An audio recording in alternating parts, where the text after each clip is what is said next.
You cannot see it, not with your eyes, not with telescopes, not with any instrument we've built. It doesn't emit light, and it doesn't reflect it either. It reveals itself only through its quiet influence on the space around it, through gentle distortions, subtle motions, and the slow bending of light. This is a black hole. For decades, it has invited one of the simplest and most profound questions in physics: what lies beyond its boundary? We understand how black holes form, at least in broad strokes.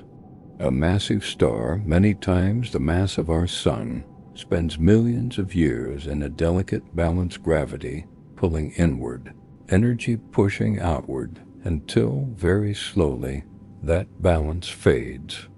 The fusion reactions slow, sputter, die, and when they stop, nothing remains to resist gravity. The star's outer layers, no longer supported by pressure from below, begin to fall inward. Slowly at first, then faster, then catastrophically, the entire star collapses under its own weight. The core compresses beyond anything matter can withstand, crushed to densities where atoms are destroyed, where electrons are forced into protons, where even the particles themselves cannot maintain separate existence. The collapse accelerates. Nothing can stop it. The core continues, compressing, shrinking, being crushed by its own gravity into a volume smaller than a city, smaller than a mountain, smaller than anything you can visualize, until finally it crosses a threshold. The gravitational field becomes so intense that not even light can escape. A boundary forms in space, an invisible surface, marking the point where escape becomes impossible. What was a star becomes something else entirely. A black hole is born. But that description, accurate as it might be in outline, tells you almost nothing about what a black hole actually is. Understanding the formation process doesn't reveal what exists inside.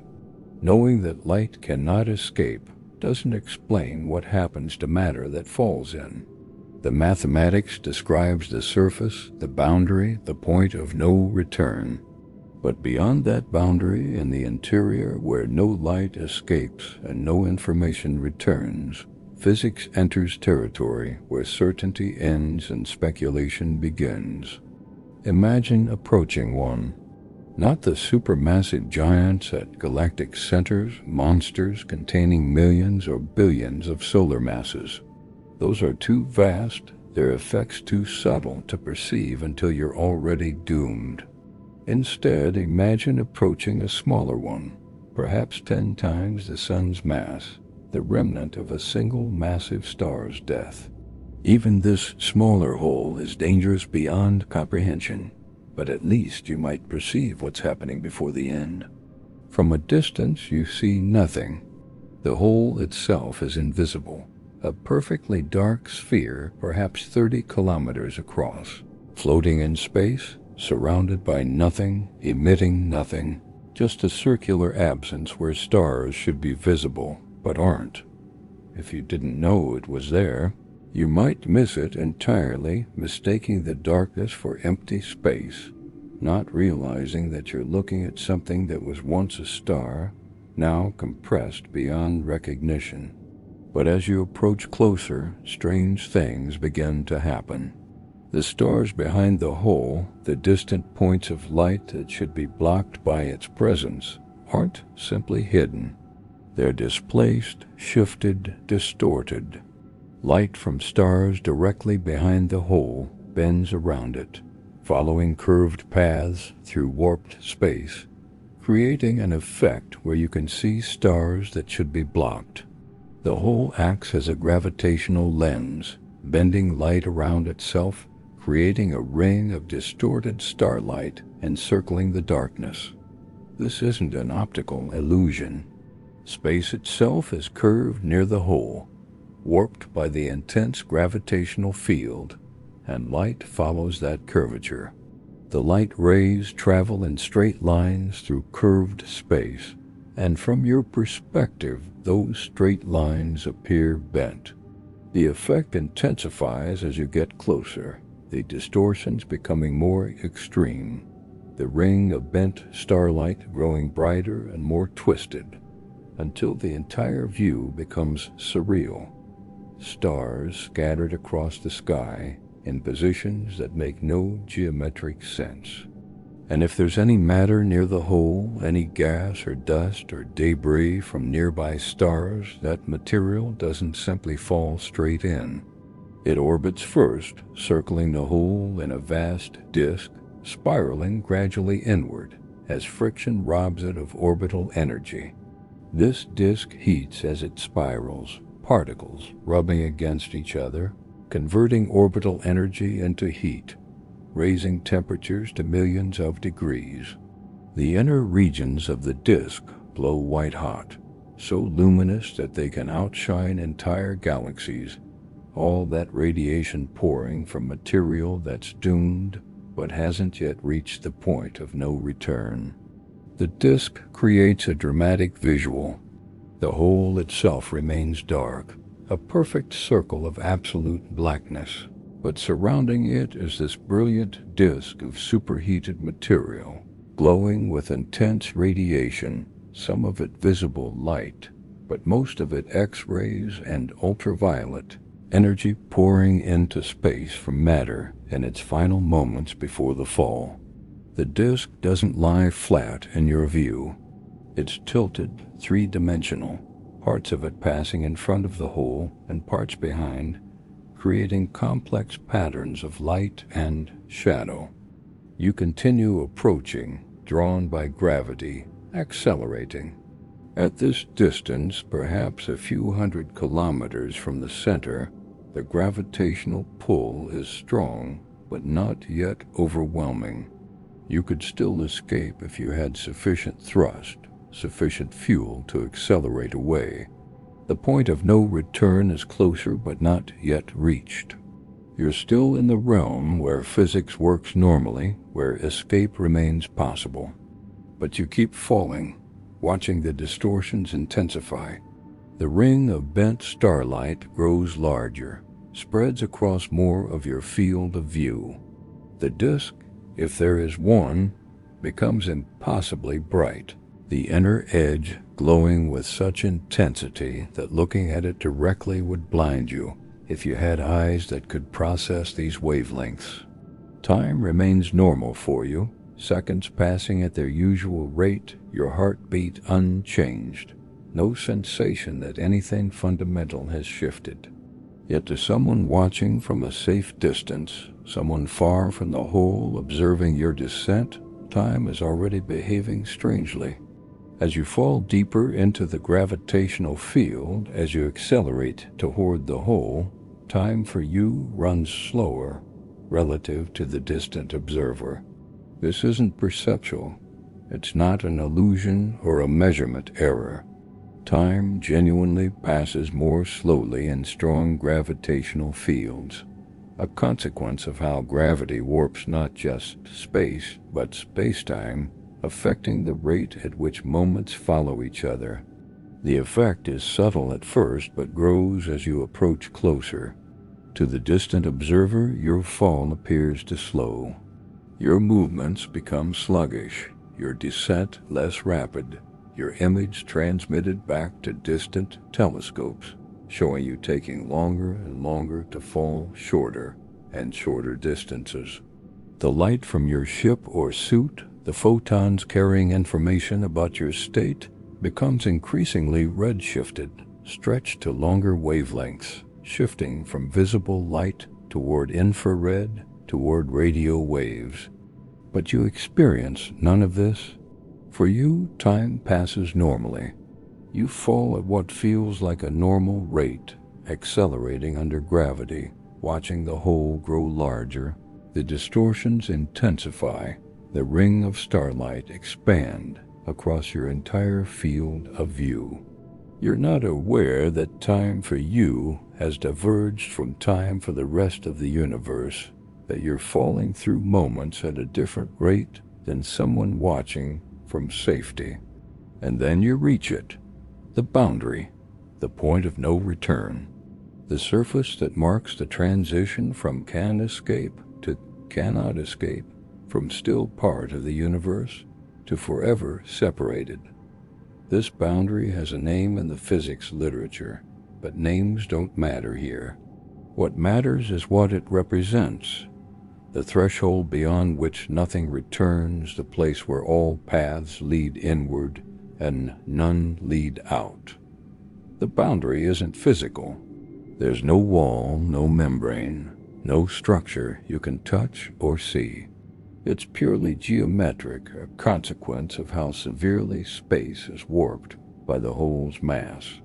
Inside this boundary, space is so distorted that all possible future paths, every trajectory you might follow, every direction you might accelerate, leads deeper inward. Even moving at the speed of light in what you perceive as the outward direction, you would still be falling inward, carried by the current of curved space flowing toward the center. To the distant observer, you never quite reach this boundary. Your image, transmitted by increasingly red-shifted light, shows you approaching closer and closer, but never crossing. Frozen at the threshold, your fall asymptotically approaching the boundary without ever completing it. This isn't because you stop. You don't. You cross the boundary easily, continuing your fall without hesitation, without even noticing the moment of crossing. But the information about your crossing, the light-carrying news of your passage, is so delayed by gravitational time effects that it never reaches the distant observer. You fall past the point of no return, but the universe outside never sees you do it. From your perspective, the crossing is unremarkable. You expect some sensation, some change, some indication that you've passed through a threshold from which there is no return. But there's nothing. No barrier, no transition, no moment where everything suddenly feels different. You simply continue falling, space around you looking strange, but not fundamentally changed from moments before. The only indication that something has shifted comes from looking back. Behind you, above you, in the direction you came from, the universe appears increasingly distorted. The stars you could see are compressed into a smaller region of your view, squeezed together by the way light is bent in this extreme gravitational field. What was once the entire sky visible behind you is now concentrated into a shrinking circle, all the light from the external universe being forced through an increasingly narrow cone. This compression intensifies as you fall deeper. The circle of external universe grows smaller, brighter as all that light is focused into a tighter area, the stars you can still see becoming a brilliant concentration of light surrounded by growing darkness. You're falling away from that light, descending into a region where photons from the outside universe struggle to follow, where even light at maximum speed cannot keep up with the inward pull of gravity. And ahead of you, in the direction you're falling, there's only darkness. Not the darkness of empty space scattered with distant stars. Not the darkness of a moonless night where your eyes can adjust and perceive faint details. This is absolute darkness, a region where no light exists because no light can remain, where every photon that enters is pulled inward faster than it can illuminate anything, where darkness is not absence of light but an active presence that consumes illumination. You're falling faster now, accelerating under gravity that grows stronger as you descend toward the center. The speed is difficult to comprehend. You're moving at a significant fraction of light speed, vast distances being crossed in moments, yet you feel nothing. No wind, no resistance, no sensation of motion except what you can infer from watching the circle of external light shrink behind you. Space offers no friction, no reference points against which to measure speed except the changing view. The darkness ahead remains featureless. There's nothing to see in the direction you're falling, no structure, no variation, just uniform blackness that tells you nothing about how far you've descended or how far remains. You could be kilometers from the center or centimeters, and there would be no way to know from observation. The darkness is total, revealing nothing, offering no information about depth or distance or what might wait at the end of this fall. Behind you, the circle of universe continues shrinking, becoming a brilliant point of light that contains everything you're leaving behind. All the stars, all the galaxies, all the light from the entire observable universe compressed into that single bright spot, still visible but receding, becoming more distant, not in space but in causality, separating from you across a barrier that cannot be crossed. And then something else begins. Subtle at first, but growing stronger. You start to feel stretched. Not painful yet, not violent, but a definite sensation that your head and feet are being pulled in different directions. The gravitational field at your feet, slightly closer to the center, is stronger than the field at your head, slightly farther away. This difference in gravitational strength creates a tidal force, a differential pull that tries to elongate your body along the line pointing toward the center. This is how black holes destroy things, not through heat or radiation or violent collision, but through tidal forces that stretch matter along one axis while compressing it along the others. The process is gentle initially, barely noticeable, but it intensifies rapidly as you fall deeper. The difference in gravitational pull between your head and feet grows larger as both approach the center from different distances, the stretching force increasing, the sensation becoming unmistakable, then uncomfortable, then alarming. Your body begins to deform. Imperceptibly at first, changes too small to see, but the process is underway. The bonds holding atoms together, strong as they are, cannot resist infinite force.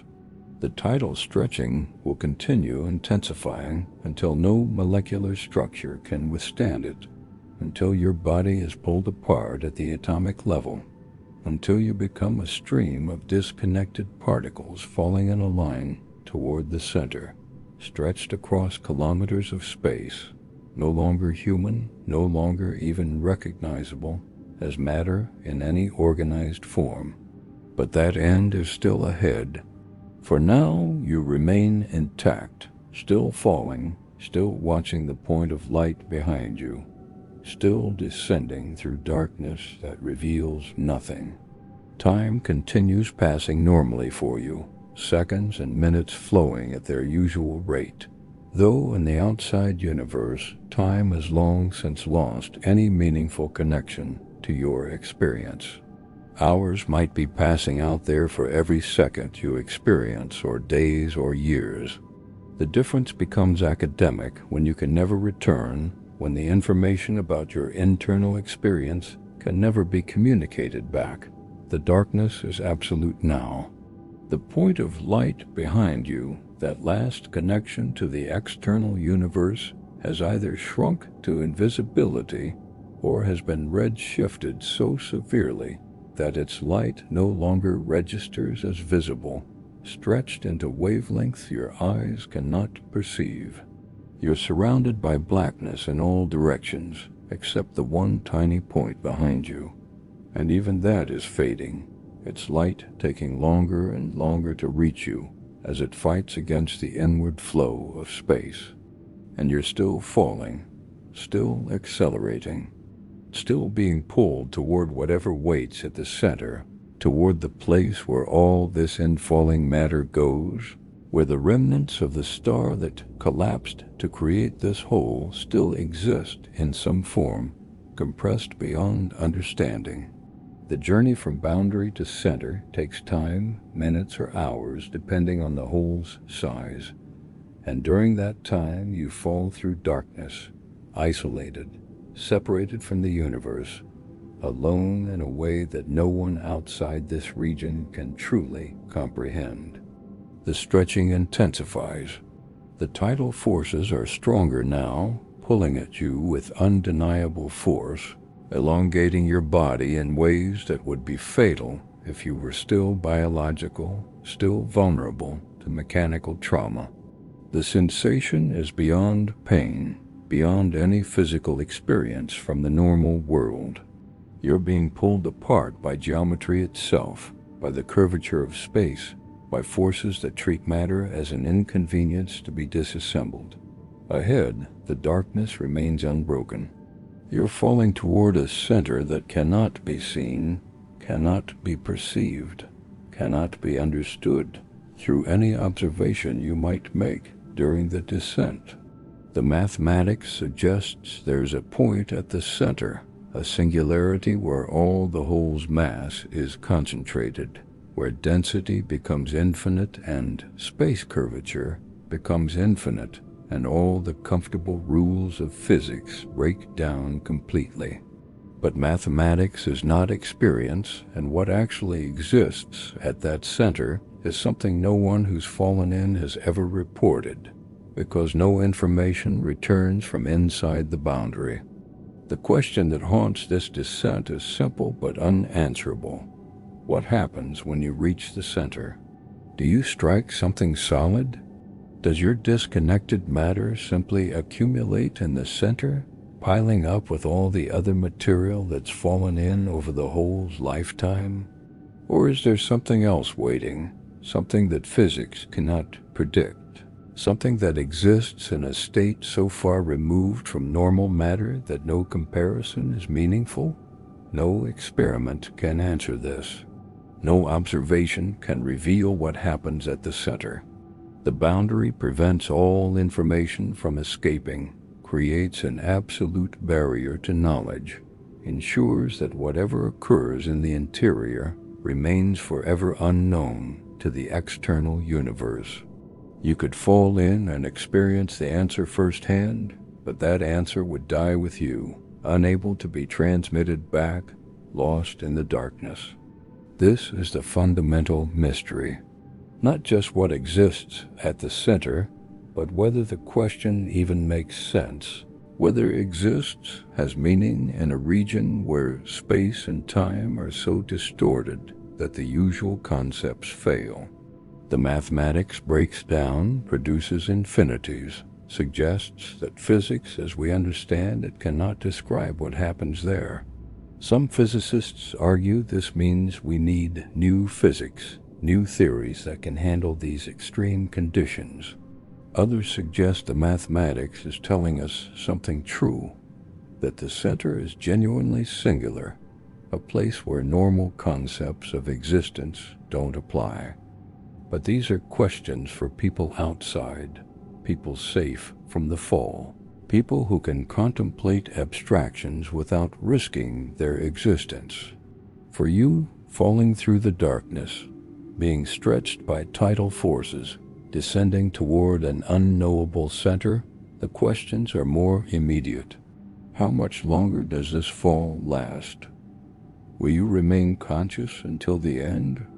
What will the final moments feel like when the tidal forces overcome every bond holding your matter together? The point of light behind you is gone now. Either you've fallen so far that no light can reach you anymore, or the redshift has stretched the wavelengths beyond perception, or time dilation has become so extreme that light from the external universe takes infinite time to catch up. You're in complete darkness, falling through a void where no light exists, where the only thing you might perceive is your own dissolution as tidal forces continue their work. and you're still falling. The center approaches, though you cannot see it, cannot measure the distance, cannot know how much farther this descent continues. The mathematics says you'll reach it in finite time, that the fall doesn't last forever, that eventually you'll arrive at the center and whatever fate awaits there. But finite time measured by your internal clock might be infinite time measured by the external universe. The disconnect is complete. You're falling through moments that have separated from the outside world's moments, experiencing a future that exists in parallel to external time rather than in sequence with it. This is what crossing the boundary means. Not immediate destruction, but separation. Causal disconnection from the rest of the universe. The boundary marks the place where inside and outside become permanently distinct, where what happens in one region can never affect the other, where information flow becomes unidirectional. The external universe can send things inward across the boundary, but nothing inside can affect anything outside. The connection is severed completely, and at some point during this fall, perhaps already past, you cross another threshold. The tidal forces become strong enough that no structure can withstand them. Molecular bonds break, atoms are pulled apart. Even atomic nuclei are disrupted, torn into constituent particles by forces that overwhelm the strong force binding them. You cease being a human, cease being an organism, cease being even molecules, becoming instead a stream of elementary particles stretched across space, falling in a line toward the center. Individual particles that once comprised your body, now separated by vast distances, but all following the same doomed trajectory. This disintegration is complete and final. There's no recovering from it, no way to reassemble the pieces, no process that could reverse what's been done. The information about how those particles were arranged, the patterns that made them a person rather than random matter, might still exist in some abstract sense, encoded in the quantum states of the particles. But the practical organization, the structure that allowed consciousness and thought and experience, is destroyed irreversibly, and still the particles fall, still descending toward the center, toward whatever waits there, following paths through space that lead inexorably inward. The descent continues even after consciousness ends, even after structure is lost, even after identity is destroyed. Particles that were once you continue falling until they reach the center, until they encounter whatever exists at that final destination. What happens to light inside a black hole is perhaps the strangest aspect of the entire structure. Outside the boundary, light behaves as it always does, traveling in straight lines through space, able to move in any direction, capable of escaping to infinity if pointed away from the hole. But inside, everything changes. The geometry of space itself is so severely warped that light, even traveling at maximum speed in what it perceives as an outward direction, still moves inward toward the center. This isn't because light slows down. It doesn't. Light always travels at the same speed through vacuum, unchanging, constant. But inside the boundary, space itself is flowing inward faster than light can travel outward. Imagine trying to swim upstream in a river that's flowing faster than you can swim. You might be moving through the water at your maximum speed, making genuine progress relative to the water around you, but the current carries you backward faster than you advance. You're swimming but still being swept downstream. Light inside a black hole faces a similar situation. It's traveling at light speed, moving through space at the maximum rate physics allows. But space itself is falling inward so rapidly that even maximum speed isn't sufficient to make outward progress. The photon might be moving in what it perceives as an outward direction, but the inward flow of space carries it toward the center anyway. There's no escape, not because the photon is too slow, but because escape has become geometrically impossible. This creates profound consequences for what you might see if you somehow retained consciousness during the fall. Outside the boundary, you could in principle see light from both directions, photons arriving from ahead and behind, from above and below, creating a complete view of your surroundings. But inside, light can only come from one direction. Photons from behind you, from the direction of the boundary, can catch up because they're falling inward, just as you are. But light from ahead, from deeper inside, cannot reach you because it's also falling inward, unable to travel back against the flow of space. So the view during your descent is asymmetric. Behind you, if any light still exists, you might see photons that entered after you, light from the shrinking circle of external universe still managing to penetrate this deep, though increasingly redshifted, increasingly dim. But ahead, in the direction you're falling, there's only darkness because light from there cannot travel backward to reach your eyes, cannot fight against the inward flow of space strongly enough to move in your direction. This means you're falling through a region that cannot be illuminated from within. No matter how bright a light you might carry, its photons cannot spread outward to reveal your surroundings. They're emitted, yes, traveling away from you at light speed, but space is falling inward faster than they can travel outward, so they end up ahead of you, pulled deeper into the hole rather than spreading to illuminate anything around you. You remain in darkness, surrounded by photons that cannot reveal what surrounds you because geometry prevents them from moving in the necessary directions. But there's another observer to consider. Someone outside watching from safety sees something very different from what you experience.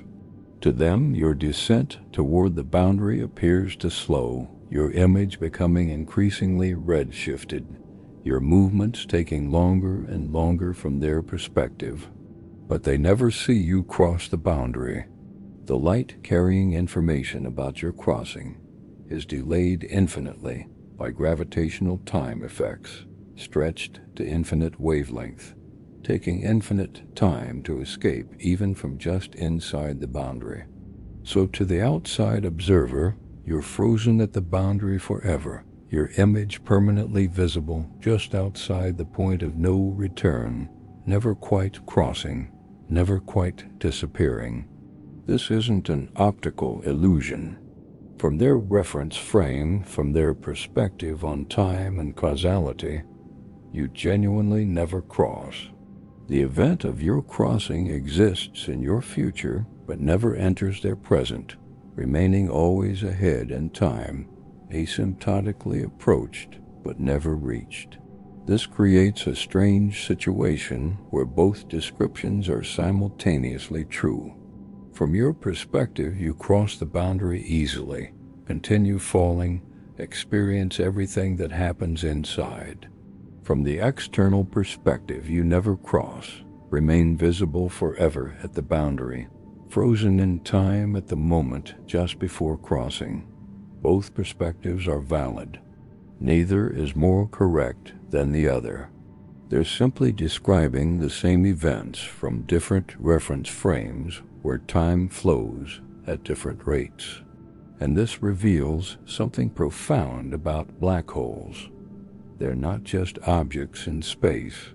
They're boundaries in spacetime, dividing the universe into regions with fundamentally different causal structures, creating permanent separation between inside and outside. What happens inside cannot affect what happens outside. Information cannot flow from interior to exterior.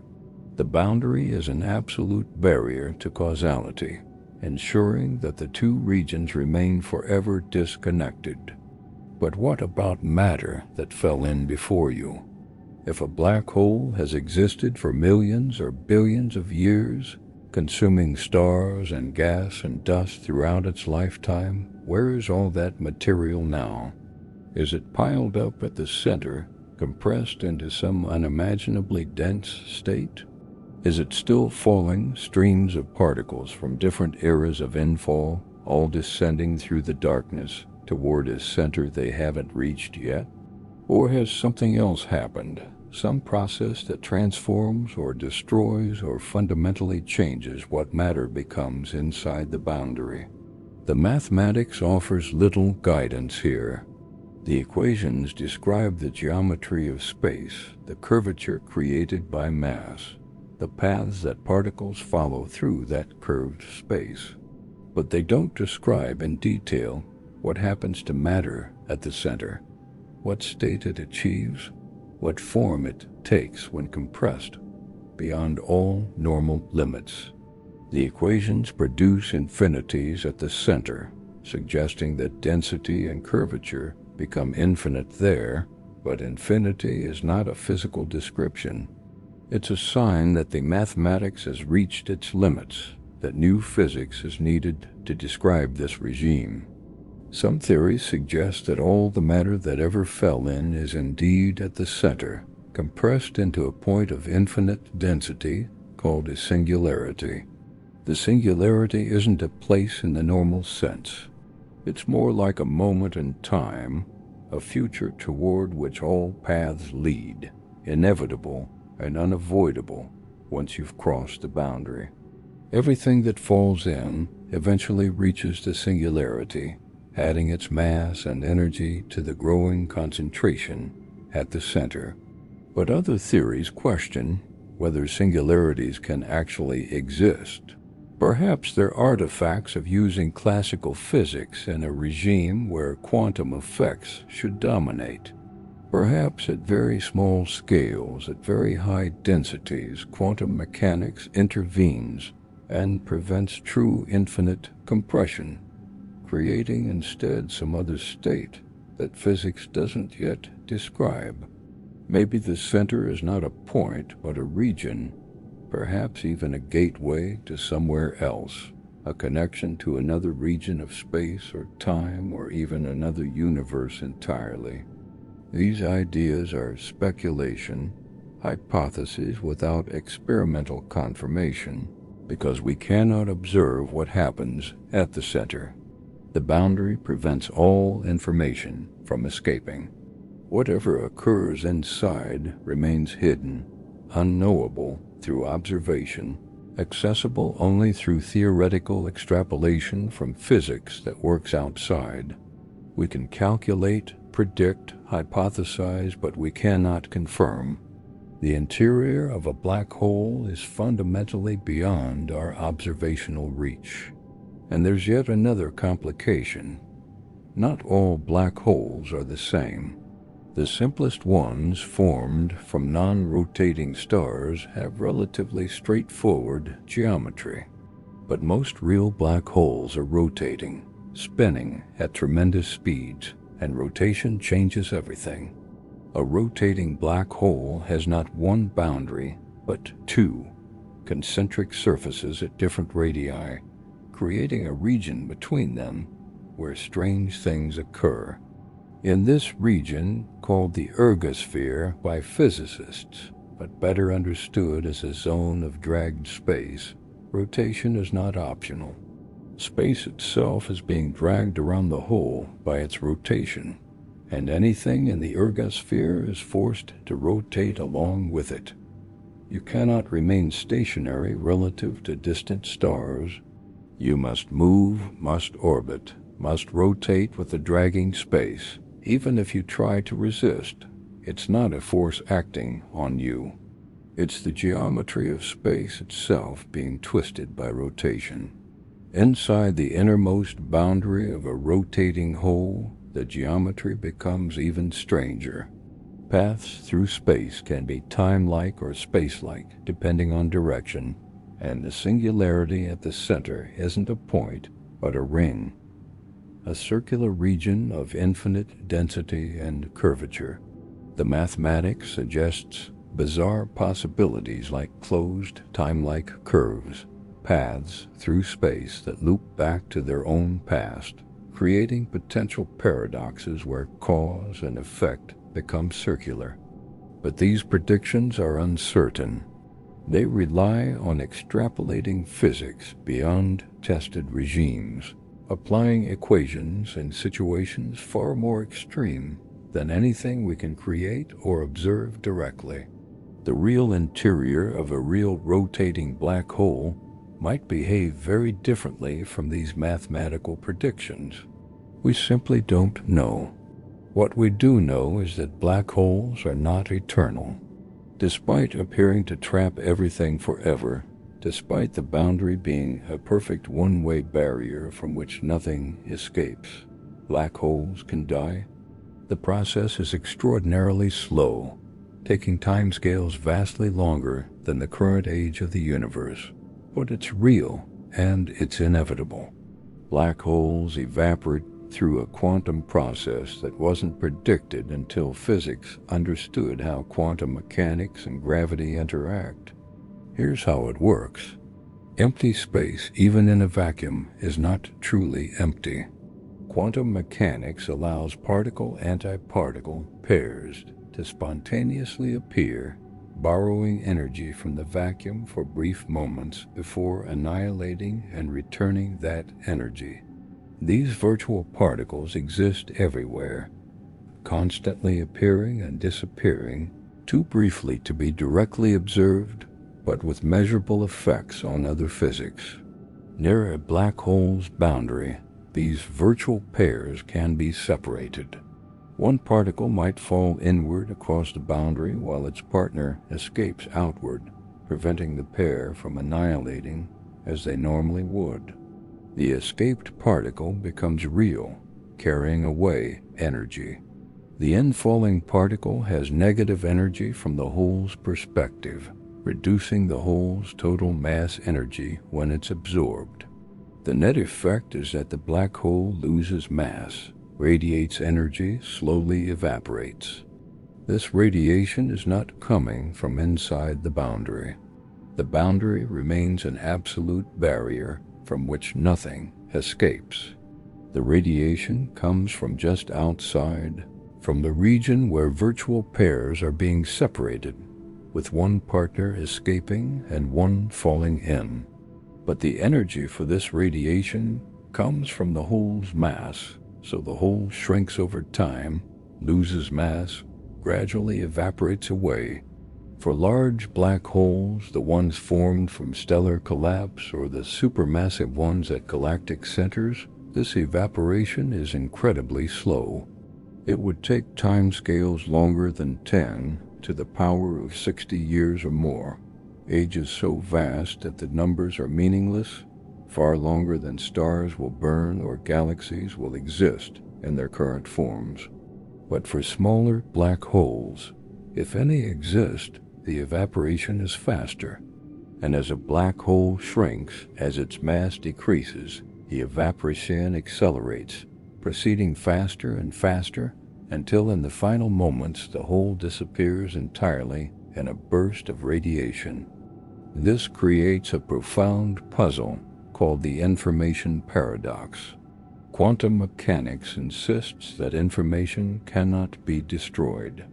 The complete quantum state of a system must be preserved, even if transformed beyond recognition, even if scrambled into forms where the original information is inaccessible. But black holes appear to destroy information. Matter falls in carrying quantum information about its state. Then the whole evaporates completely, radiating energy that appears to carry no information about what fell in. The information seems to have vanished, violating quantum mechanics. Physicists have proposed various resolutions. Maybe the information is encoded in the radiation in ways too subtle to detect. Maybe it's stored on the boundary itself, and quantum correlations spread across the hole's surface. Maybe the final burst, when the hole evaporates, carries all the information that fell in during the hole's lifetime. Or maybe information is genuinely destroyed, suggesting that quantum mechanics as we understand it breaks down in these extreme situations. No consensus has emerged. The paradox remains unresolved, a sign that our understanding of black holes is incomplete, that we're missing something fundamental about how quantum mechanics and gravity interact. Solving this puzzle might require new physics, theories that unite quantum mechanics and general relativity in ways that currently remain beyond our grasp. But these are questions for theorists, people working with mathematics and thought experiments, trying to understand principles without being able to test them directly.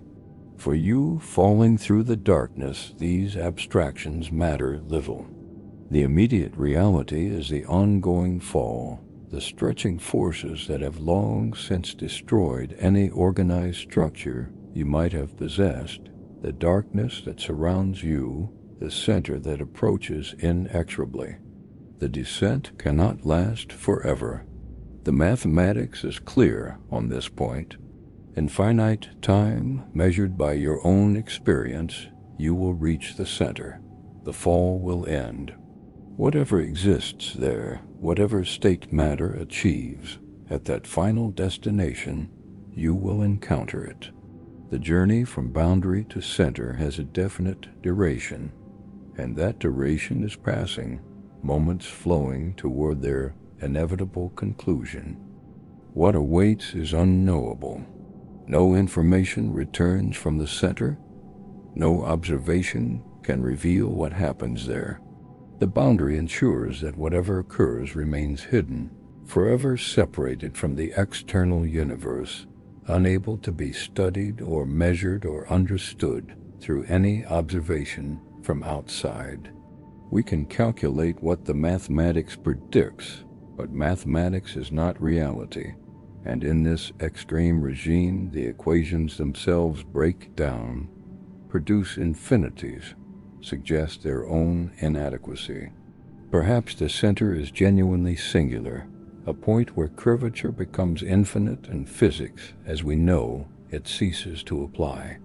Perhaps it's something else, some quantum state that prevents infinite compression, some structure that emerges when matter is compressed beyond classical limits. Perhaps it's a gateway to elsewhere, though what that might mean is impossible to specify. The possibilities are endless because we have no data to constrain them, no observations to rule anything out. And in the absence of knowledge, we're left with mystery.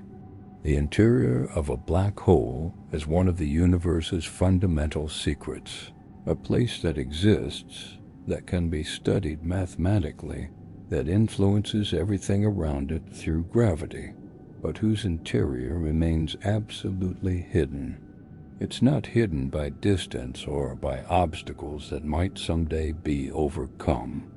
It's hidden by the structure of spacetime itself, by geometry that prevents information from flowing outward, by physics that creates an absolute barrier to observation.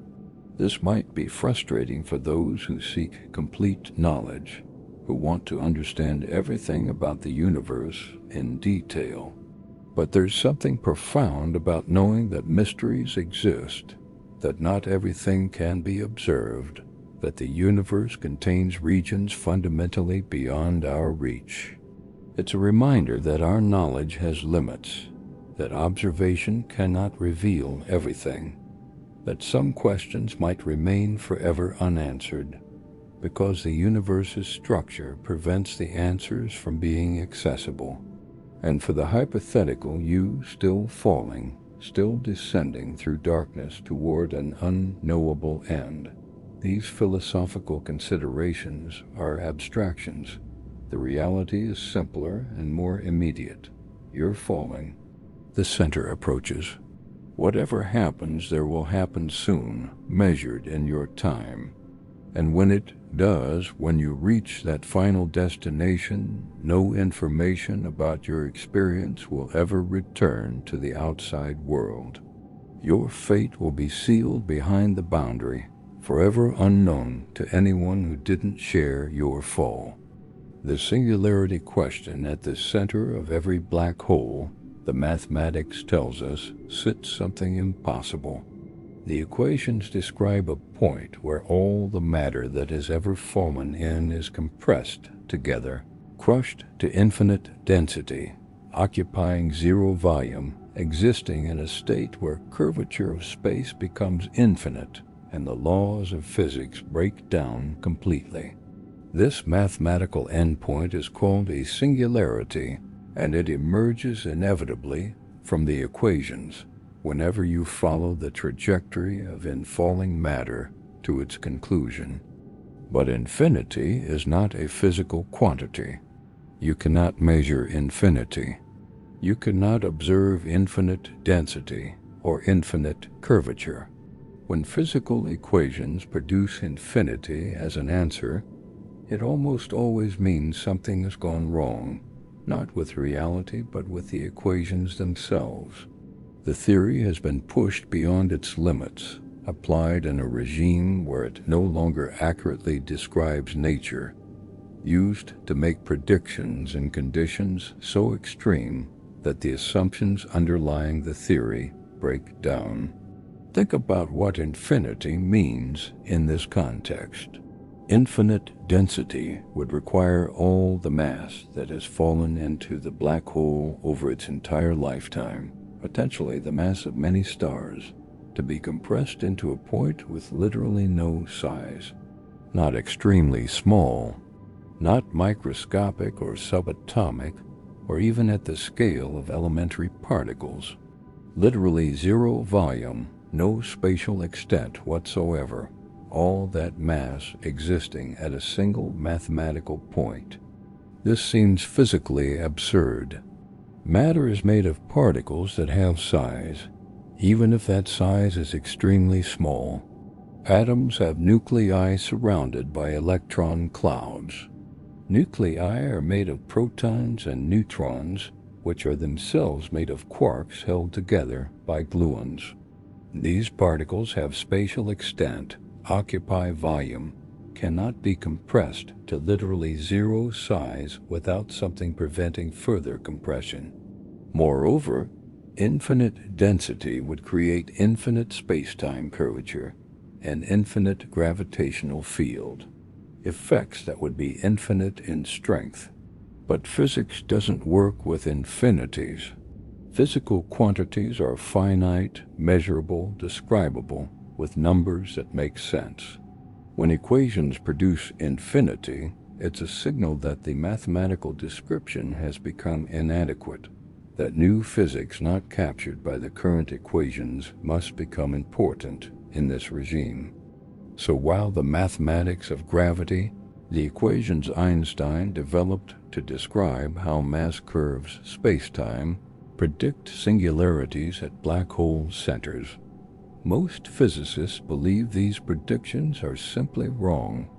Not wrong in the sense that black holes don't exist or that their centers contain nothing.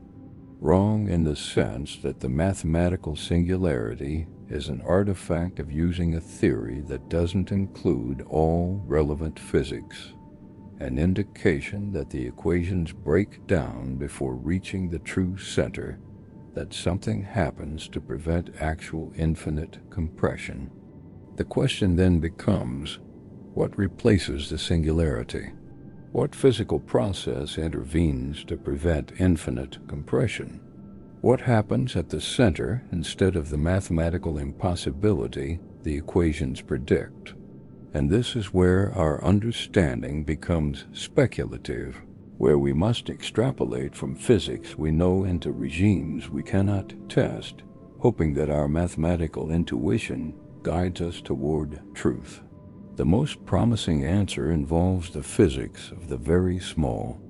At everyday scales, at the sizes of objects we can see and touch, the world appears continuous.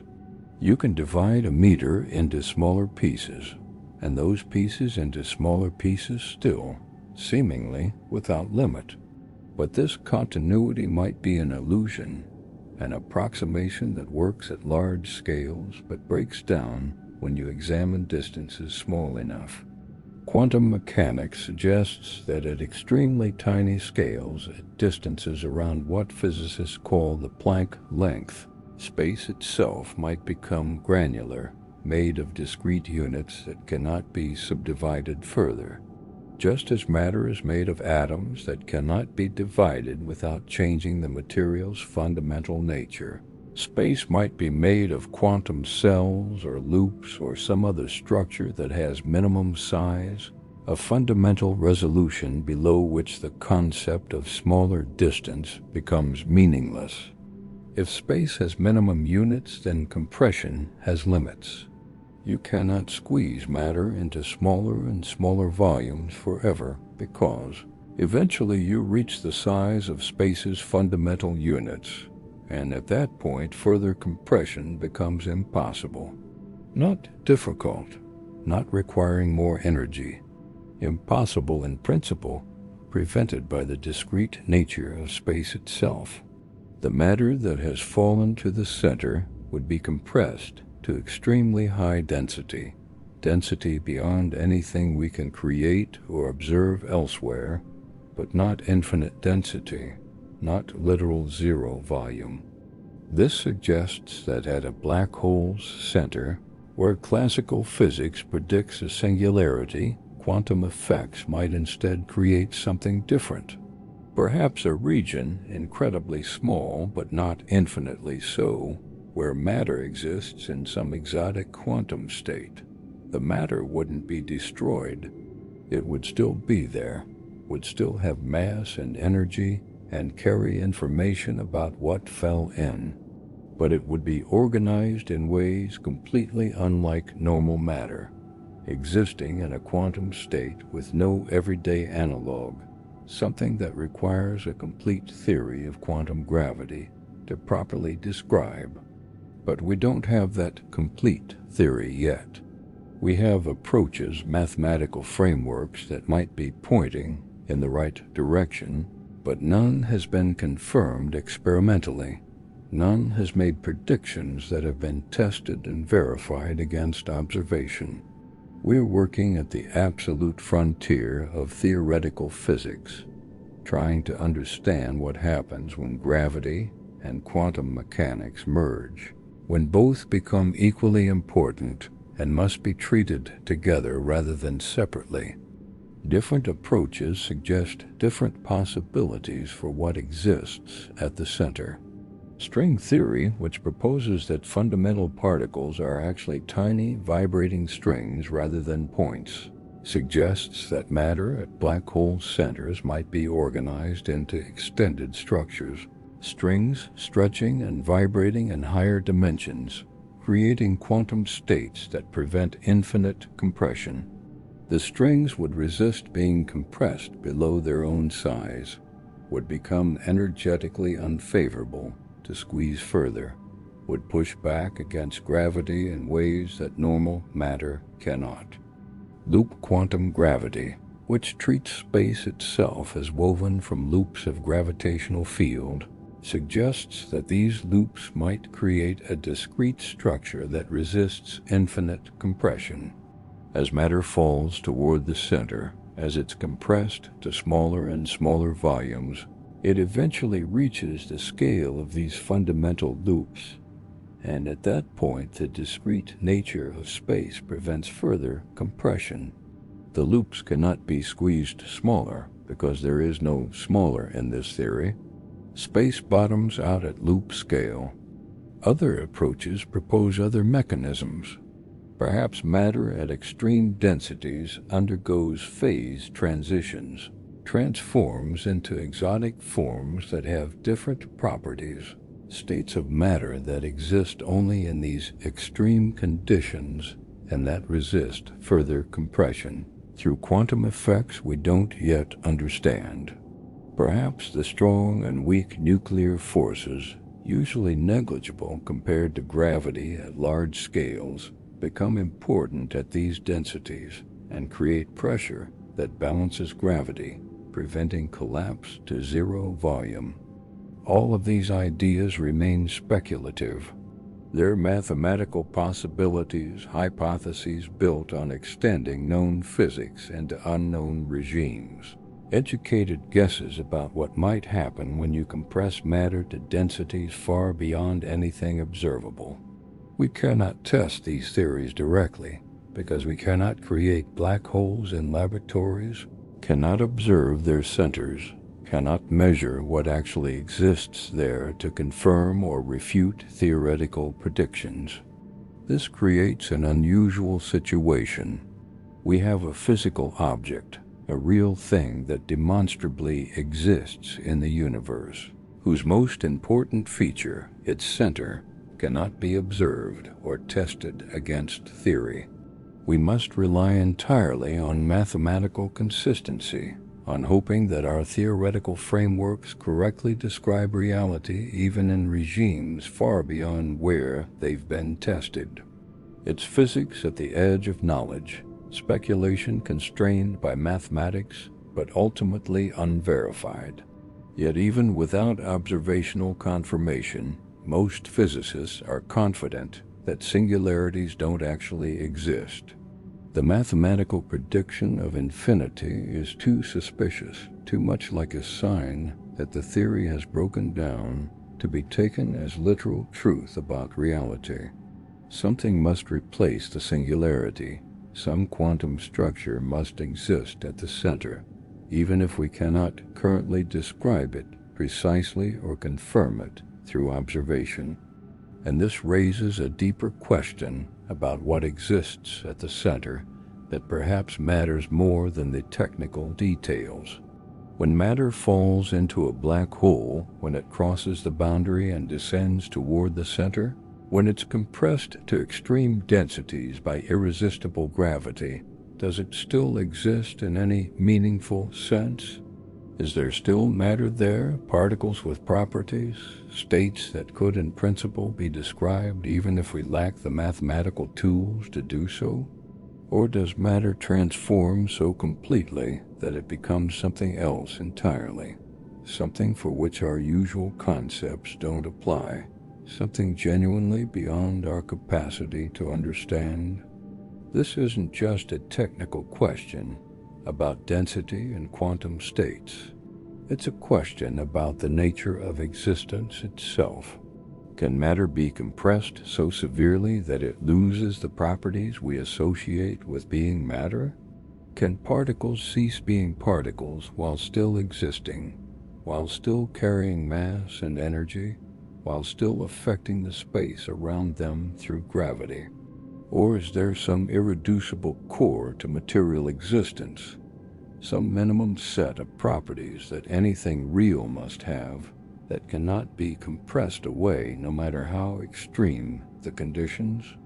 The mathematics suggests transformation beyond recognition but not destruction.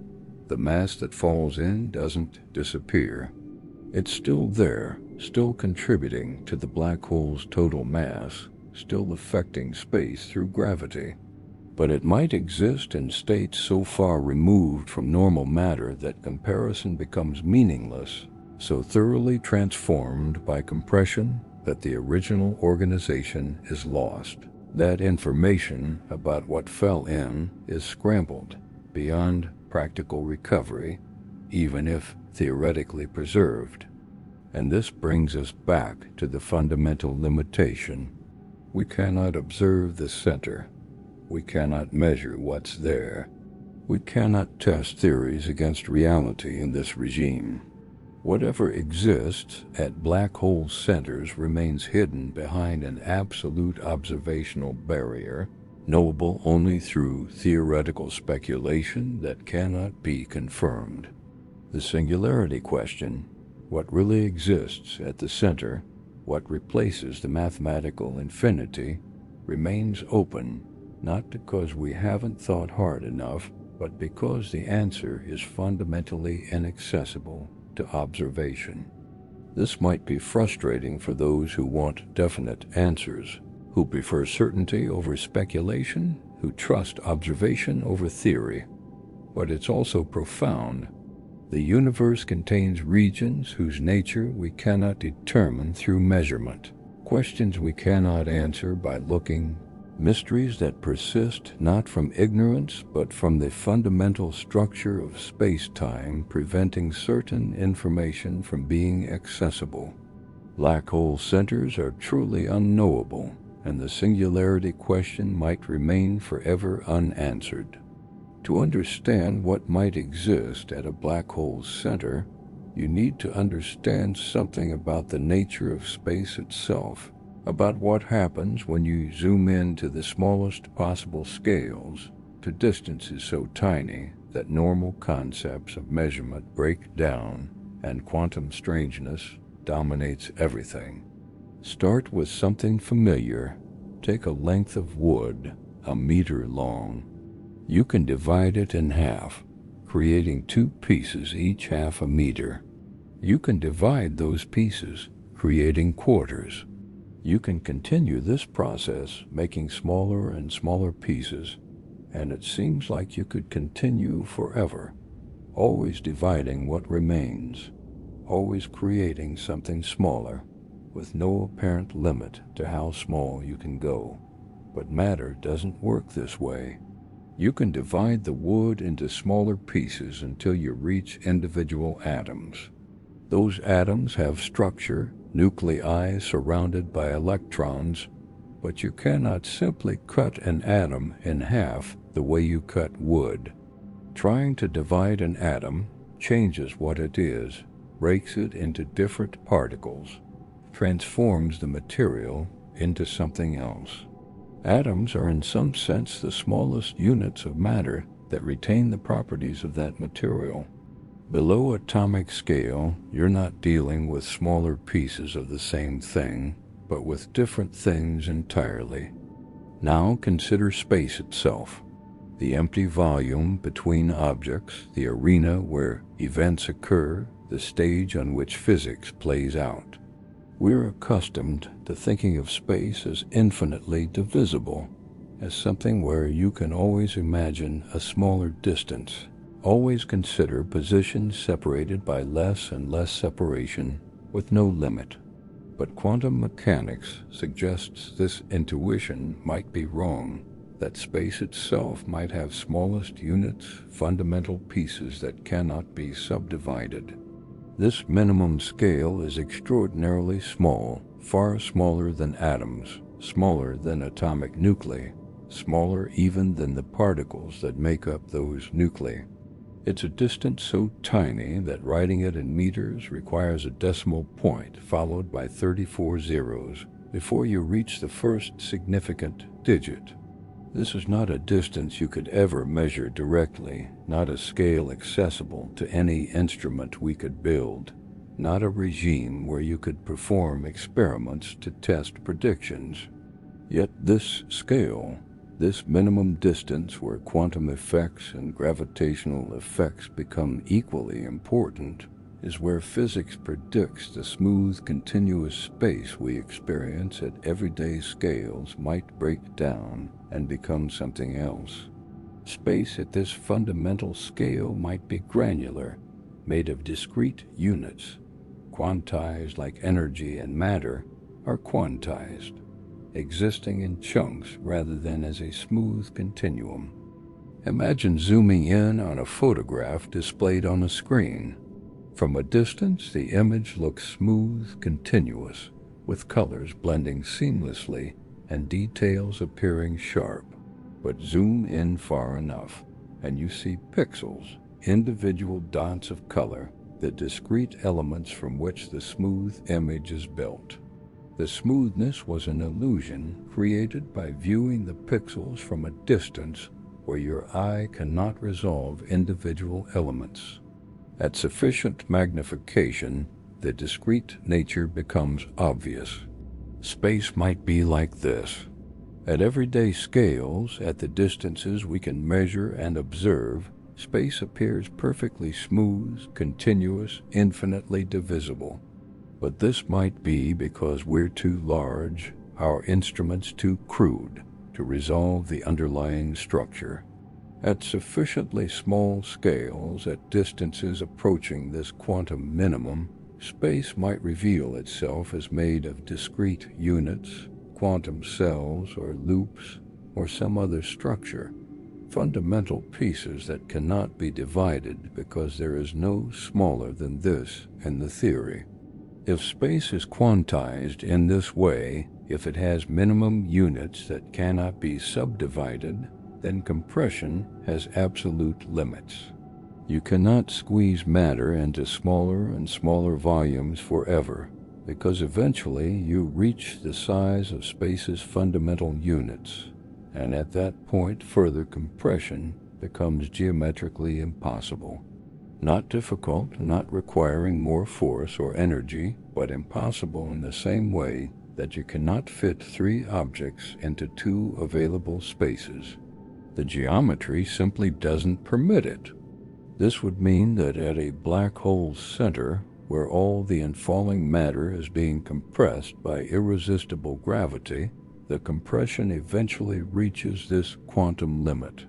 The matter gets squeezed down to volumes measured in these fundamental space units, achieving densities far beyond anything accessible elsewhere, but not infinite density, not zero volume. The quantum structure of space itself prevents the final collapse to true singularity, creates a floor below which density cannot increase because there's no smaller volume to compress into. But what would matter look like in such a state? What properties would it have? How would it behave? These questions push theory into completely unexplored territory, into regimes where none of our usual descriptions apply, where new physics that we don't yet understand becomes dominant. One approach to answering these questions comes from the theory of vibrating threads, an attempt to describe all particles and forces as different vibration patterns of tiny one-dimensional structures. In this framework, particles aren't points but extended objects, loops of energy vibrating in multiple dimensions beyond the 3 we experience. Different vibration patterns correspond to different particles. An electron is one pattern, a quark is another. Photons, neutrinos, all the zoo of particles that populate the universe are different ways these fundamental threads can vibrate. In this picture, matter at black hole centers might exist as complicated networks of these vibrating threads, stretched and intertwined, creating quantum states that have no analog in normal matter. The threads would resist being compressed below their own size, would become energetically expensive to squeeze further, would push back against gravity through quantum effects that normal matter doesn't exhibit. The resistance wouldn't be like familiar pressure, not like gas pushing outward or solid material resisting compression. It would be quantum mechanical in nature, arising from how these threads behave at extreme densities. What this might look like, what properties such a state might have, is difficult even to describe. The threads vibrate in dimensions beyond the 3 spatial dimensions we experience, occupy spaces we cannot visualize, exist in configurations for which we have no intuitive grasp. Trying to imagine it is like trying to picture 4-dimensional objects using only 3-dimensional thinking. The concepts become abstract, mathematical, disconnected from anything experienced in everyday life. Another framework suggests space might be woven from loops of gravitational field, quantum structures that carry the properties of space itself, creating volume and distance through their connections and interactions. In this picture, space isn't a stage where events occur, but is itself made of quantum mechanical elements, loops that link together to create the fabric of reality we experience at large scales. At black hole centers where matter is compressed to extreme densities, this loop structure might become apparent. What appears smooth and continuous at large scales would reveal itself as discrete, made of countable units, organized in networks where individual loops can be identified. The matter falling to the center would be compressed until it reaches the scale of these loops, and at that point the discrete nature of space would prevent further compression. You cannot squeeze matter into less volume than one loop because loops are the units from which volume is built. Going smaller would mean going to zero loops, which means zero volume, which means no space at all. In this framework, the center of a black hole might be a region where space's quantum nature becomes fully manifest, where the smooth geometry we observe at large scales breaks down into discrete elements, where matter exists in quantum states fundamentally different from anything we encounter elsewhere.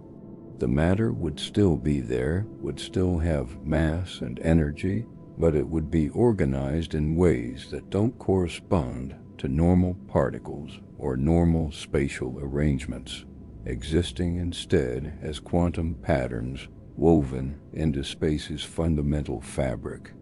These pictures are speculative mathematical extrapolations from theories that work well in tested regimes extended into conditions far beyond where they've been confirmed. We cannot know if they're correct. We cannot test them against observation. Black hole centers are too far beyond experimental reach, too thoroughly hidden by observational barriers to provide data that might confirm or refute these theoretical ideas. But they share common features that might be general regardless of which specific theory proves correct. They all suggest that matter at black hole centers exists in quantum states unlike anything found elsewhere in the universe. They all propose that the quantum nature of reality, usually subtle and hidden at large scales, becomes dominant and unavoidable at these extreme densities.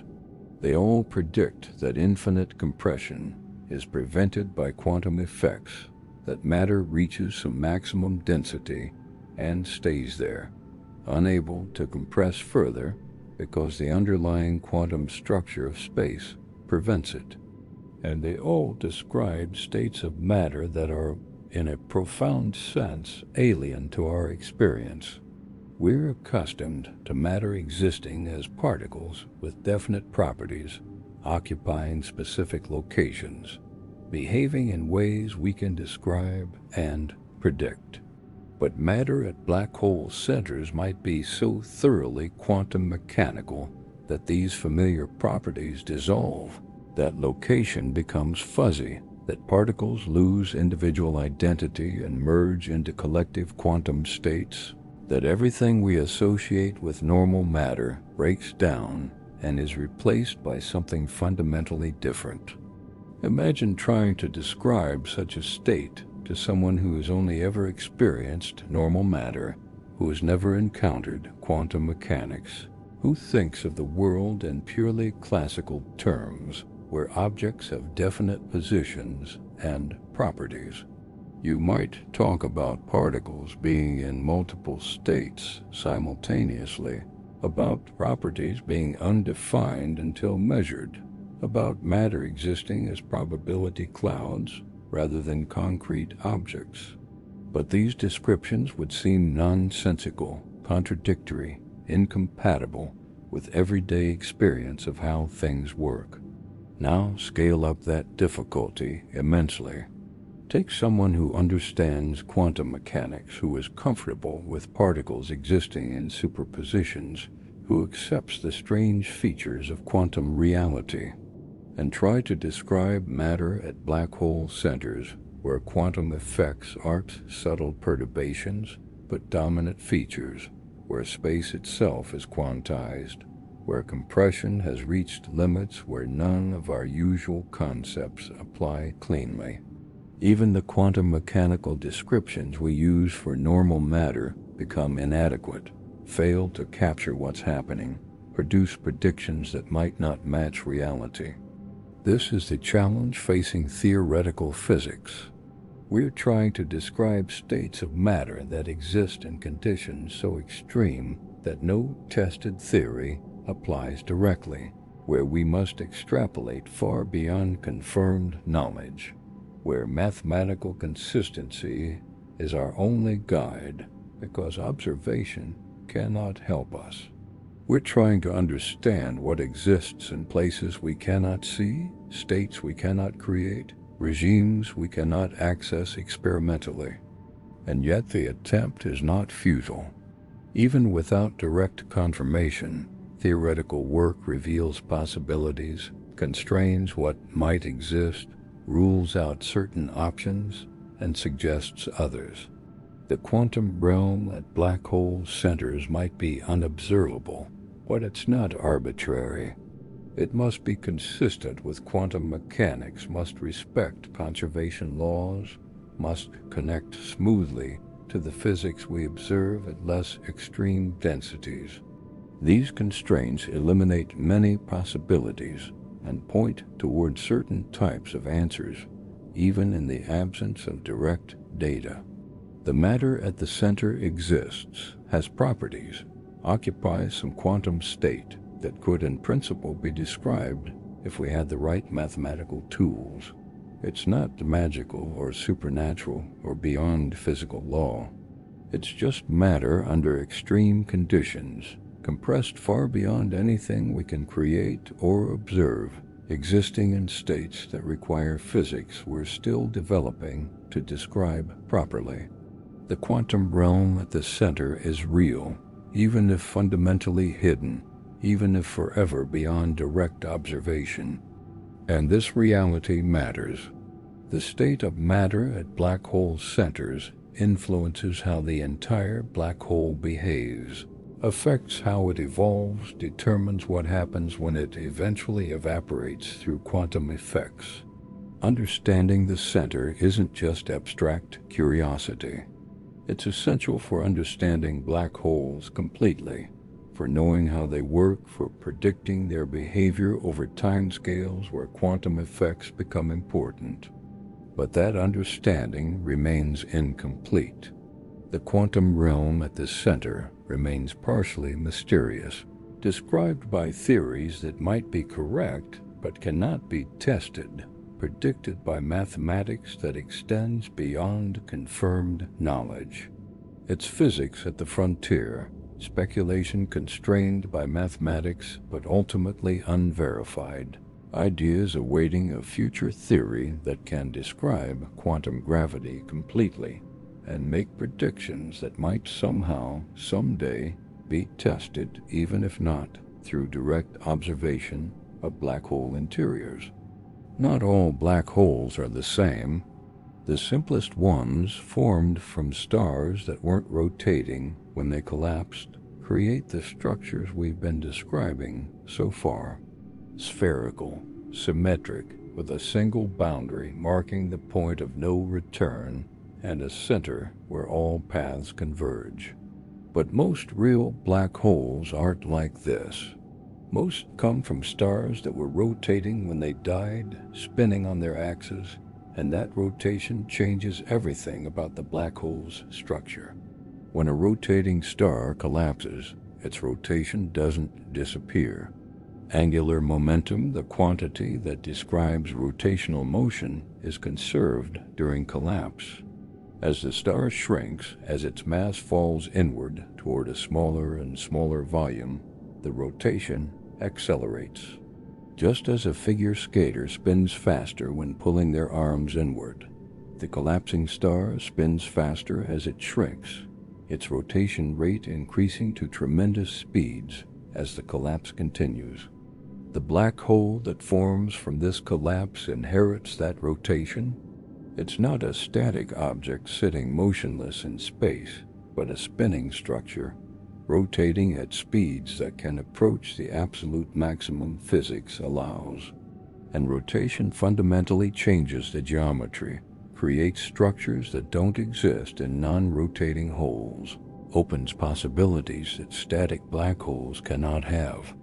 The most dramatic difference is that a rotating black hole has not one boundary, but two. There's still an outer boundary marking the ultimate point of no return, the surface beyond which escape becomes impossible. But inside that outer boundary, there's another region, a zone where something strange happens to space itself. In this zone, space is being dragged around the hole by its rotation, twisted like water swirling down a drain, carried in circular motion by the hole's spin. This dragging isn't optional. If you entered this zone, you would be forced to move, to orbit, to rotate along with the dragging space, even if you tried to remain stationary relative to distant stars. Firing rockets to resist the motion wouldn't help. You're not being pushed by a force acting on your body. The space you occupy is moving, being dragged by the hole's rotation, and you move with it because you exist within that space. Resisting would be like trying to remain stationary while standing on a rotating platform. The platform carries you around regardless of your efforts. Within this dragging zone, you could still escape. You're inside one boundary, but outside the ultimate barrier. With sufficient thrust, sufficient fuel, you could accelerate outward and escape to safety, carrying away energy extracted from the hole's rotation. But if you descended deeper, if you crossed the inner boundary into the region truly inside the black hole, escape would become impossible, just as in the non-rotating case. And the interior of a rotating black hole is profoundly different from a non-rotating one. The center isn't a point, but a ring, a circular structure where matter might be compressed to extreme densities. This ring structure emerges from the mathematics, a consequence of how rotation affects the geometry of severely curved space, creating something more complex than the simple spherical symmetry of non-rotating holes. But more than the geometric differences, rotation opens a possibility that non-rotating black holes cannot have. The mathematics suggests that the interior of a rotating black hole might not end at the center, but might continue beyond it, connecting through a tunnel in space-time to somewhere else. Not another location in our universe, or at least not in any simple sense, but another region of space-time that might be called another universe, though what that means precisely is unclear. These connections through space-time, these tunnels linking distant regions, emerge naturally from the equations when you work through the mathematics of rotating black holes. They're not speculative additions or exotic possibilities added by physicists seeking strange solutions. They're there in the basic equations, inevitable consequences of how rotation changes the geometry, structures that the mathematics predicts must exist if rotating black holes exist. Imagine space not as a flat sheet, but as something with depth, with the possibility of folding back on itself, of creating shortcuts between regions that appear distant when measured along the surface. A tunnel through space-time would be like a fold, bringing two distant parts of the sheet close together, creating a connection through the interior rather than requiring travel along the long path across the surface. In principle, such tunnels could connect different regions of our universe, could link places separated by vast distances through a shortcut that avoids the long journey through normal space. Or they might connect to regions that aren't part of our universe at all in the usual sense, that exist in separate space-time structures that can only be reached through these interior connections. The mathematics describes these possibilities clearly, shows they're consistent with the equations of gravity, demonstrates that space-time geometry permits their existence. But mathematics permitting something doesn't mean nature implements it. Just because equations allow a solution doesn't guarantee that solution corresponds to physical reality. And rotating black holes, despite potentially containing these tunnels, face severe obstacles to actually being traversable, to actually allowing anything to pass through from one region to another. The primary problem is stability. Detailed calculations show that these tunnels, if they exist, are extraordinarily fragile. They'd pinch closed at the slightest disturbance, collapsing under their own gravity, severing the connection before anything can complete the journey through. The mathematics shows they can exist in principle, but maintaining them, keeping them open long enough for matter or light to traverse, requires conditions that might not occur in nature. Some analyzers suggest keeping a tunnel open would require exotic matter, material with properties unlike anything we've observed. Perhaps matter with negative energy density that pushes outward rather than pulling inward gravitationally. Whether such exotic matter exists is unknown. We have theoretical arguments suggesting it might be possible under certain quantum mechanical conditions, but we've never observed it, never created it, never confirmed that nature actually permits its existence. And even if exotic matter exists, even if tunnels can be stabilized, even if the geometry permits traversable connections, there's a more fundamental problem. The tunnels inside rotating black holes, even if they connect to elsewhere, wouldn't provide escape routes. The geometry still ensures that all paths inside the outer boundary lead deeper inward, that crossing from outside to inside is possible, but crossing back is not. So a tunnel inside a rotating black hole might connect to another region of spacetime, might link to elsewhere in ways that static black holes cannot. But it would be a one-way connection, allowing entry but not exit, offering a different destination but not a return path. You could fall into the black hole, pass through the tunnel if it exists, emerge elsewhere if emergence is possible. But you could never return, could never send information back, could never tell anyone what you found, because the boundary prevents all communication from interior to exterior. This one-way nature fundamentally limits what these tunnels could be used for, even if they exist and are stable. They wouldn't allow travel between distant parts of our universe and return. They wouldn't permit communication faster than light by sending messages through shortcuts. They wouldn't provide escape from black holes or ways to retrieve information from inside.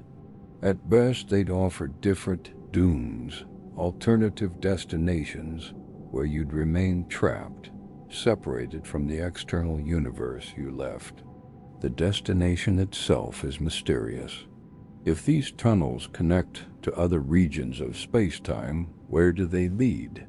Some solutions to the equations suggest they might connect to other universes, completely separate space-time structures with their own histories, their own physical laws potentially, their own matter and energy existing independently from our universe. These other universes wouldn't be distant in the usual sense. You couldn't reach them by traveling through our space for long enough. They'd be separate, disconnected, accessible only through these interior tunnels, if at all. But what other universe means is deeply unclear. Is it another region of space expanding from a different Big Bang existing in parallel to ours, but causally disconnected? Is it another branch of quantum reality where different outcomes occurred and history diverged? Is it something even stranger, a structure we lack concepts to describe properly, something for which universe is a misleading term that suggests false parallels to our own? The mathematics can describe these structures geometrically, can show how space-time might be organized to create separate regions connected only through black hole interiors. But translating that geometric description into physical understanding, into knowing what such places would actually be like, what physics operates there, whether they contain matter and stars and galaxies, or exist as empty spaces or something else entirely, all of this remains speculative, and observation cannot help. If these tunnels exist inside rotating black holes, if they connect to other regions of space-time, we cannot observe them from outside. The boundary prevents information from returning. Whatever exists inside, whatever connections might be there, whatever destinations the tunnels might reach, all of this is hidden behind the observational barrier, fundamentally inaccessible to measurement from external vantage points. We could in principle test whether the mathematics correctly describes rotating black holes' exteriors, could observe matter orbiting in the dragging zone, could measure how rotation affects the structure and confirm predictions about the outer geometry. But the interior, the tunnels if they exist, the connections to elsewhere, these remain beyond observational reach, knowable only through mathematical extrapolation that cannot be confirmed. This creates a peculiar situation. We have mathematical solutions describing structures that might exist, that are consistent with our best theories of gravity, that emerge naturally from the equations when rotation is included. But we cannot know if these solutions correspond to physical reality, cannot test whether black hole interiors actually contain these tunnels, cannot determine where the tunnels lead, or whether they're stable, or whether they can be traversed. Some physicists take the mathematics seriously, argue that if the equations predict these structures and the equations are reliable, then the structures probably exist even if we cannot observe them.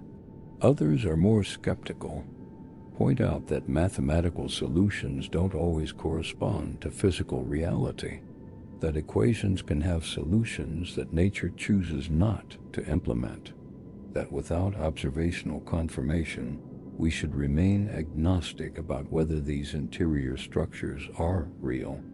The debate cannot be resolved through observation. It must be settled, if it can be settled at all, through theoretical arguments about which solutions are physically reasonable, which structures nature is likely to implement, which mathematical predictions should be taken literally and which should be regarded as artifacts that won't appear in real black holes. These are judgment calls, informed opinions, rather than empirical facts, questions where different physicists might reasonably reach different conclusions. But regardless of whether the tunnels exist in real black holes, their mathematical possibility reveals something important about space-time geometry. Space isn't necessarily simply connected. It can have complex topology, can fold back on itself, can create shortcuts and connections that don't exist in flat Euclidean geometry. The universe's structure might be far more complex than the simple picture of space as an infinite three-dimensional void where objects exist at different locations. Rotating black holes, even if their interior tunnels turn out not to exist or not to be traversable, demonstrate that general relativity permits such complex structures, that the equations allow space-time to be organized in ways that create connections and shortcuts, and regions separated from normal space. Whether nature actually implements these possibilities in black holes specifically might remain unknown.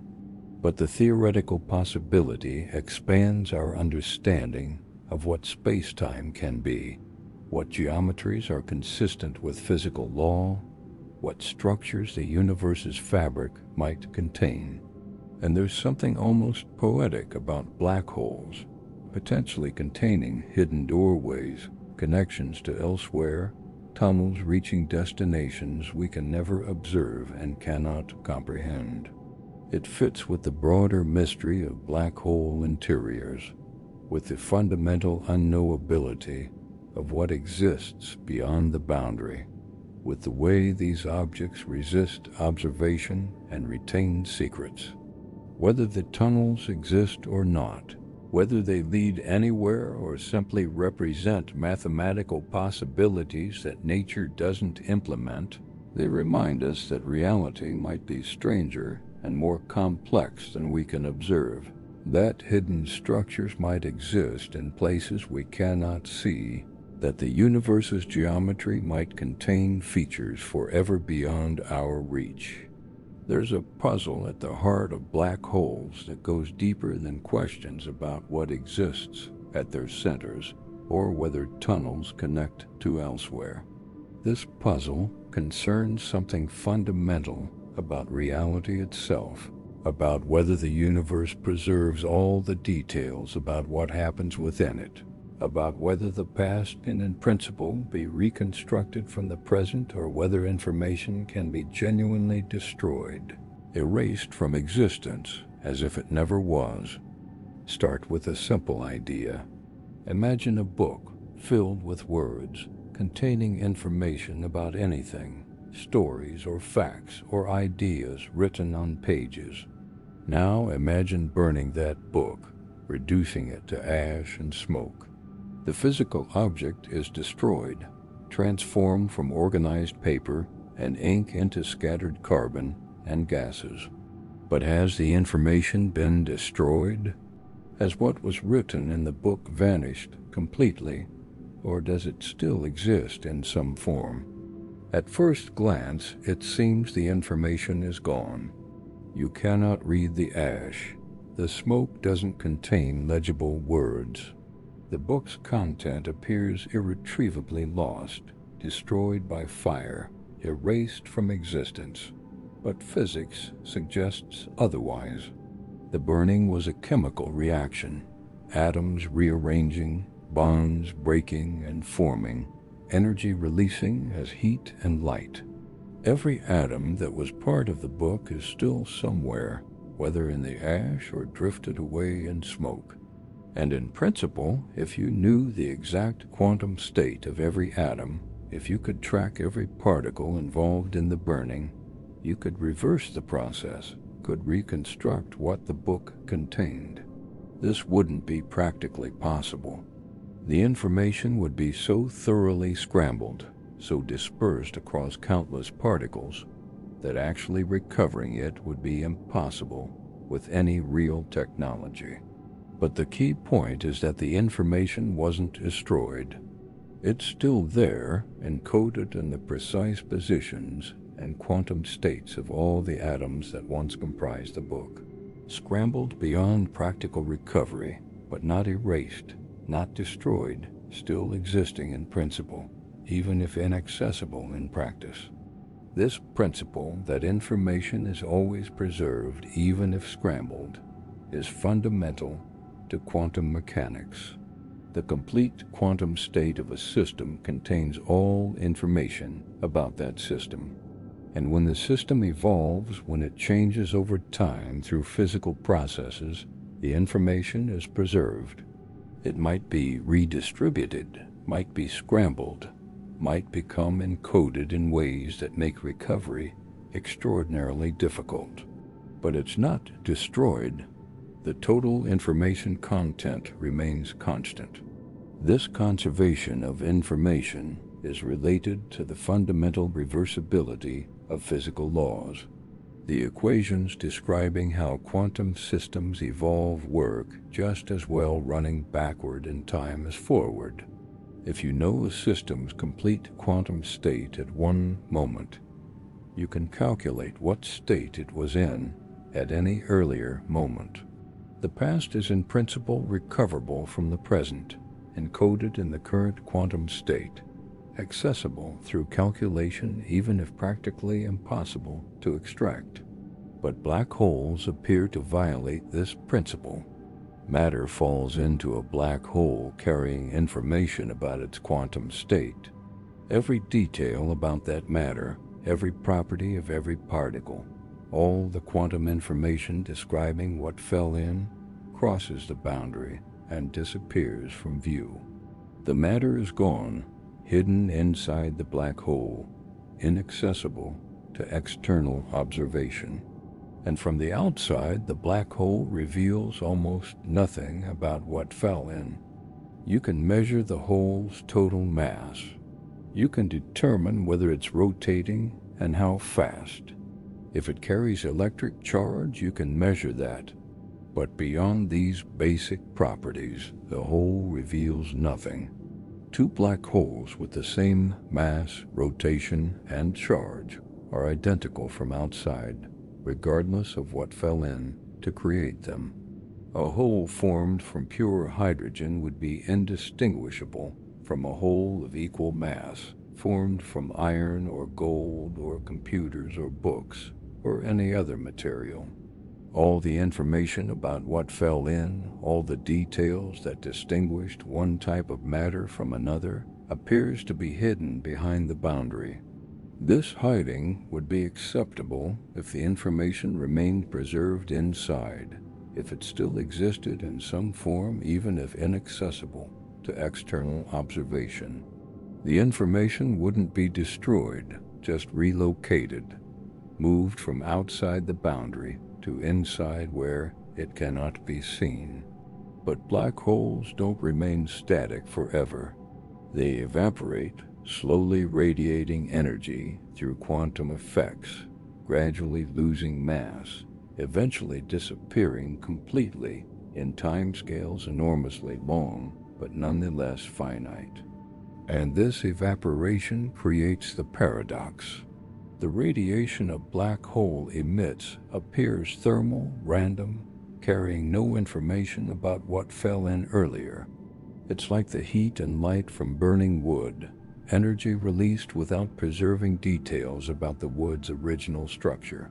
The radiation is determined by the hole's current mass and rotation and charge, not by the specific nature of what fell in. Two identical holes radiate identically, regardless of their formation history. So imagine this sequence. Matter falls into a black hole carrying quantum information. The hole grows slightly more massive. Time passes, enormously long time. The hole slowly evaporates, radiating energy that carries no information about what fell in. Eventually, the hole disappears completely, having radiated all its mass away as thermal radiation.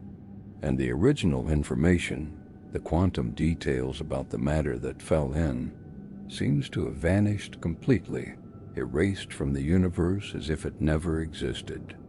This apparent destruction of information contradicts quantum mechanics, violates the principle that information must be preserved, suggests that black holes allow something fundamentally impossible, according to our understanding of quantum physics.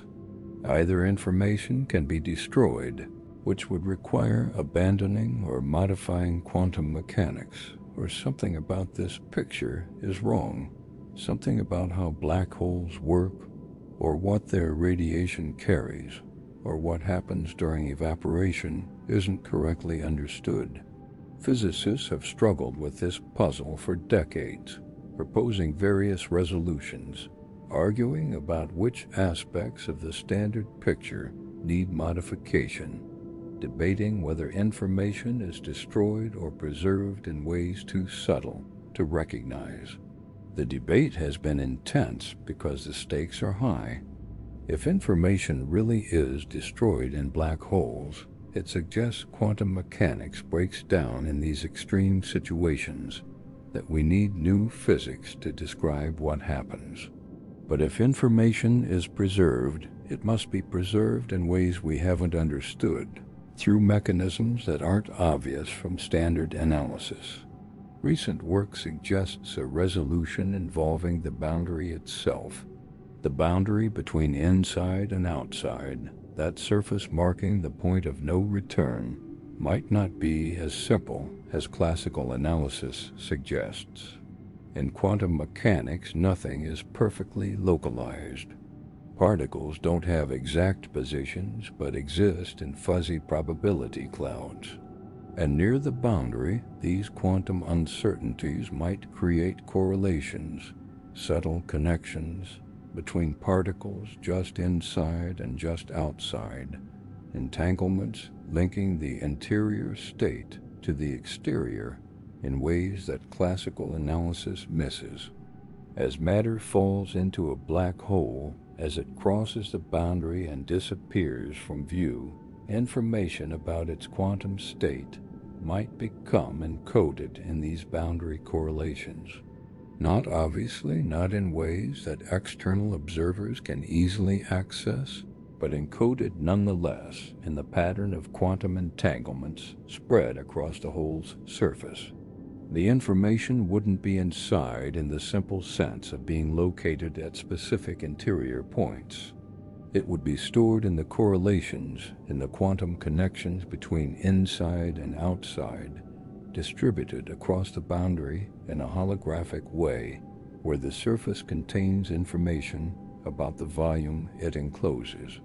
And when the black hole evaporates, when it emits radiation through quantum processes near the boundary, this radiation might carry information after all, just not in obvious ways. The radiation would be subtly correlated, particle by particle, in patterns that encode information about everything that fell in throughout the hole's lifetime. Recovering this information would be extraordinarily difficult, would require tracking every emitted particle, and measuring quantum correlations between them would need capabilities far beyond any practical technology. But the information would be there, preserved in principle, even if inaccessible in practice. This resolution, if correct, suggests black holes are the universe's most efficient scramblers of information. They take information in organized forms, matter with specific quantum states, and redistribute that information across their boundaries in maximally chaotic ways. The information persists, but in forms so thoroughly mixed that extracting it would require perfect measurements of every quantum correlation, complete knowledge of every particle's state, capabilities that no real observer could achieve. The information is preserved but rendered practically inaccessible, hidden through scrambling rather than destroyed. But even this resolution leaves questions unresolved. The details of how information is encoded on boundaries, how it's transferred to radiation during evaporation, whether the encoding is complete or partial, all of this remains actively debated. Different physicists propose different mechanisms, different ways the information might be preserved, different interpretations of what the mathematics predicts. Consensus hasn't emerged because the problem is extraordinarily difficult, requiring understanding of how quantum mechanics and gravity interact in ways that go beyond current theories. And there's something deeper here, something about the nature of information itself that black holes force us to confront. We usually think of information as attached to specific objects, as properties of individual particles or systems.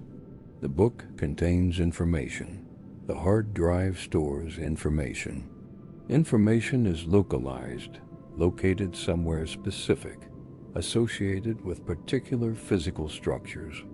But black holes suggest information might be more fluid, more distributed, less tied to specific locations than this picture suggests. Information about what fell into a black hole isn't simply inside. It's encoded in correlations spread across boundaries, stored in patterns of entanglement connecting interior and exterior, distributed in ways that don't correspond to our usual notions of information storage. The black hole, in some sense, is its boundary, at least as far as information content is concerned.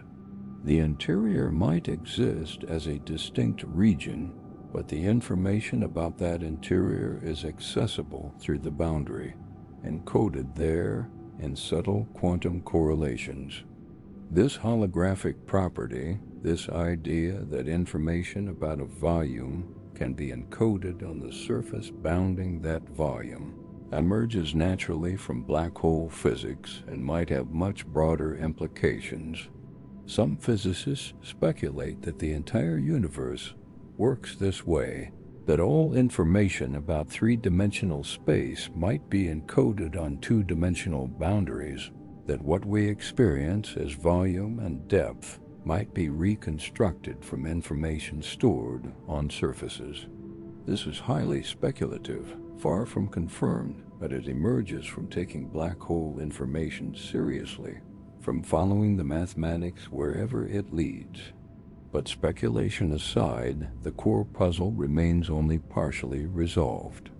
We understand more than we did decades ago, have better ideas about how information might be preserved, have mathematical frameworks suggesting mechanisms for encoding it on boundaries. But definitive answers remain elusive, because testing these ideas requires understanding quantum gravity completely, requires having theories that can describe black holes at quantum level throughout their lifetime, including formation and evaporation. An observation cannot settle the question. We cannot track information falling into real black holes, cannot measure the subtle quantum correlations that might encode it on boundaries, cannot observe black hole evaporation, which would take longer than the current age of the universe for any hole we could actually study. The information paradox, despite progress in understanding, remains fundamentally a theoretical puzzle, something we must resolve through better theories rather than through direct observation. Yet the puzzle matters profoundly. It's not just about black holes, but about the consistency of physics itself, about whether our two great theories, quantum mechanics and general relativity, can coexist or whether one must be modified to accommodate the other. The information paradox is a probe of deep physics, a test of whether our understanding of reality is fundamentally correct, or whether crucial pieces are missing, whether new principles must be discovered to make everything consistent.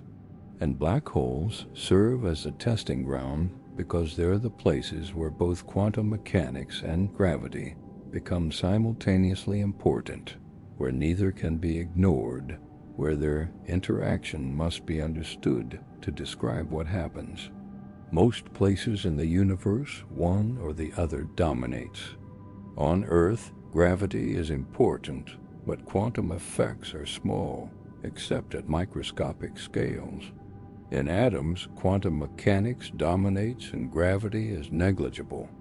But in black holes, both matter equally, both must be treated together, both contribute crucially to determining what happens.